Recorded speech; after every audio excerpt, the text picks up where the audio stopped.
মই মৃগাংক বৰ্মনে কৈছো। বহুত সপোন দেখিছিলো এজন ভাল অভিনেতা হোৱা, কিন্তু সকলো সপোন যেন নিমিষতে শেষ হৈ গ'ল। মৰম ভালপোৱাৰ নামতে জীৱনটো শেষ কৰিলো। মোৰ ৰক্তাক্ত শৰীৰে মই ৰাইজক বাৰে বাৰে অনুৰোধ কৰিলো মোৰ জীৱনটো ৰক্ষা কৰা, কিন্তু কোনেও নুশুনিলে মোৰ কথা। সকলোৰে চকুৰ আগতে জীৱনটো শেষ কৰিলো। সঁচাকৈ আজিৰ সমাজখনত যেন মানৱতাবোৰ হেৰাই গৈছে। সকলোবোৰ হৈ পৰিছে একোটা যন্ত্ৰ।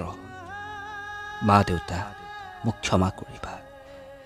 তোমালোকে মোক লৈ দেখা সপোনবোৰ মই পূৰ্ণ কৰিব নোৱাৰিলো এইটো জনমত। জীৱনত লোৱা এটা ভুল সিদ্ধান্তই যেন সকলোবোৰ শেষ কৰি পেলালে।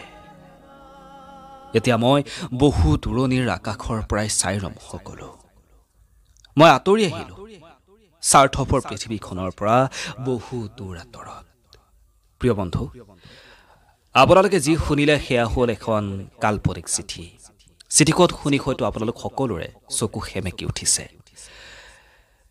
এজন উদীয়মান যুৱক, যিজন যুৱকে সপোন দেখিছিল এজন অভিনেতা হোৱা। অসমীয়া বহু ধাৰাবাহিকত সেইজন যুৱকে কাম কৰিবলৈ সুবিধা পাইছিল, কষ্ট কৰিছিল। সেই যুৱকজনে জীৱনত লোৱা এটা ভুল সিদ্ধান্তই তেওঁৰ জীৱনটো শেষ কৰি পেলালে। তেওঁ পৰকীয়া প্ৰেমত লিপ্ত হোৱাৰ পাছত আপোনালোকে সকলোৱে গম পায়, ৰাজু আলী নামৰ এজন যুৱকে তেওঁক মৰিয়াই শেষ কৰি পেলালে। তেওঁ যেতিয়াই নিজৰ জীৱনটোৰ ভিক্ষা বিচাৰিছিল, ৰাজপথত যেতিয়া তেওঁ ওলাই আহিছিল, তেওঁ ৰক্তাক্ত হৈ ৰাইজক অনুৰোধ কৰিছিল তেওঁৰ জীৱনটো ৰক্ষা কৰিবৰ বাবে, কিন্তু সকলোৱে তেওঁক দেখা পাই ভিডিঅ' কৰাত ব্যস্ত হৈ পৰিছিল। সকলোৱে তেওঁলৈ লাগি চাইছিল, কিন্তু কোনো এজন ব্যক্তিয়ে তেওঁৰ কাষলৈ সহায় কৰিবলৈ আগবাঢ়ি অহা নাছিল। মানৱতাবোৰ সঁচাকৈ হেৰাই গৈছে। কিমান সপোন দেখিছিল সেই যুৱকজনে নিজৰ জীৱনটোলৈ। তেওঁৰ পিতৃ মাতৃয়ে কিমান সপোন দেখিছিল। তেওঁ ভুল কৰিছে নে তেওঁৰ যাৰ লগত প্ৰেমত লিপ্ত হৈছিল তেওঁ ভুল কৰিছে, সেই কথাবোৰ এই ভিডিঅ'টোত মই ক'বলৈ নাযাওঁ। কিন্তু মানুহ হিচাপত আমি জীৱশ্ৰেষ্ঠ, যিহেতু মানৱ বুলি কয়, গতিকে জীৱশ্ৰেষ্ঠ মানৱ হিচাপত যিসকলে তেওঁক লক্ষ্য কৰিছিল, দেখা পাইছিল, তেওঁলোকৰ দায়িত্ব আছিল তেওঁক কিঞ্চিত মান হ'লেও সহায় কৰা।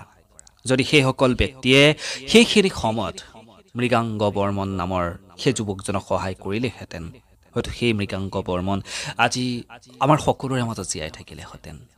হয়তো আজি নলবাৰীৰ জাপাৰকুছিৰ সেই ঘৰখন উকা হৈ নপৰিলেহেঁতেন। বাকী প্ৰিয় বন্ধু, আপোনালোকৰ মতামতবোৰ জনাবৰ কাৰণে একেবাৰে নাপাহৰিব। আপোনালোকৰ মতামতৰ কাৰণে মই অপেক্ষা কৰিম। যদি আপোনালোকেও আপোনালোকৰ মনৰ অনুভৱসমূহ, আপোনালোকে যদি কবিতা লিখে, কাহিনী লিখে, সেইবোৰ যদি মই পাঠ কৰাটো বিচাৰে, তেতিয়াহ'লে মোলৈ পঠিয়াব পাৰে। আপোনালোকৰ কবিতা কাহিনীসমূহ মই পাঠ কৰিম। ধন্যবাদ, পুনৰ লগ পাম।